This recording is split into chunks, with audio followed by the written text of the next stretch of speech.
जय शिवराय मित्रांनो, स्वागत आहे तुमचं आप्पाच्या सेकंड पार्टच्या ब्लॉग मध्ये. जी सुटल जी दोघं सुटतील ना पाचात, त्या दोघांनी बबल केलं.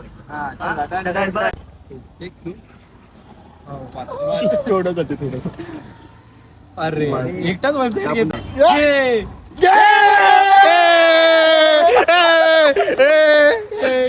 मैं गरीब हूँ. सुटासुटी 5 जणात आणि जो 2 सुटतील तरी आम्हाला पॉपची चारायचा विषय आहे. तर आता आम्हाला सुशांत आणि शुभम आहे राज, तर आम्हाला आता पॉपची खाऊ घालणार आहे. बेबी क्या कर रही हो? मेरे बाबू ने खाना खाया. आमची आज पारी. तर आलतो पॉप्सी खायला. काय करणार, आलता ब्लॉगर आप्पावर राज्य. तो भाई खिलाना तो पडेगा ना, नाही ते पब्लिक कालवा कर देगी पुरे का पुरा. तर सांगितले 5 पॉप्सी. तर भाई आले ना आपले पॉप्सी आणि आपली पब्लिक पण झाली एकदम खुश. आणि आपल्या सेनापतीला टाकावं लागतो पहिला स्नॅप, नाही तर त्याची यंत्रणा चालत नाही. हम खाते नाही हे डायरेक्ट जेवते हे महेश भाई बोलते. राजाने खिलाय सेनापती को, सेनापतीने खिलाय राजा को. भाईचारा ऑन द टॉप. तर पार्सल वगैरे घेऊन निघालो घरी. भेटूया नवीन व्हिडिओतून. तो पण लाईक करा, शेअर करा, फॉलो करायला विसरू नका. सगळ्यांना जय शिवराय.